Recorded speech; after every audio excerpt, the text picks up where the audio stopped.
మా ప్రాంతం నుంచి నీరు తీసుకుపోతారు, మా ప్రాంతాన్ని ముంచుతారు, మా ప్రాంతం ఓపెన్ కాస్ట్ల కింద నలిగిపోతాను, మా ప్రాంతం అక్కడ ఓపెన్ కాస్ట్ల కింద బొగ్గు తీసుకుపోతారు, ఓపెన్ కాస్ట్ల కింద కొన్ని వేల కోట్లను జమగట్టుకుంటారు.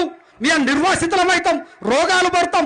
కేటీపీఎస్ నుంచి అణు రియాక్టర్లు, అక్కడ ఉన్న బీపీఎల్ నుంచి వచ్చే అణు రియాక్టర్లు, అక్కడ వచ్చే విషతుల్యాన్ని మేము అనుభవిస్తాం. నువ్వు ఎంజాయ్ చేసుకుంటా ఇవాళ మా డిమాండ్లకు పరిష్కారం చేయాలంటే చేతులు కట్టుకొని కూర్చోవడానికి అంత ఉత్తగేళ్ళే. మేము కూడా తుడుందేప ఉద్యమ స్వరూపం మారుతుంది, తుడుందేప ఉద్యమ శక్తి మారుతుంది. బరాబరిగా వనరులను అడ్డుకుంటాం. ఎట్లెట్లా తెలంగాణ అభివృద్ధి అవుతుందో చూస్తాం. నేను అందుకే ముందే అన్నా, తెలంగాణ 5వ షెడ్యూల్ ప్రాంతం ఎప్పటి కూడా ఒకటి కాదని నేను ముందే మాట్లాడినా.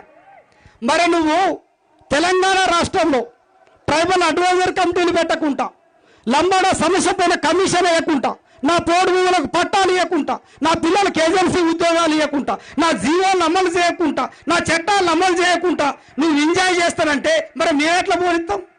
అంత ఉత్తగానే ఉన్నామా? 1,00,000 మంది లేవా? 1,00,000 లేవా? అరుణ్ కుమార్ ఒక్కడే లేడు కదా, 1,00,000 మంది ఉన్నావా లేమా? ఇదే పరిస్థితిని రేవంత్ రెడ్డి ప్రభుత్వానికి మేము హెచ్చరిస్తున్నాం. దయచేసి పరిగణలోకి తీసుకోండి, దయచేసి పరిగణలోకి తీసుకోండి.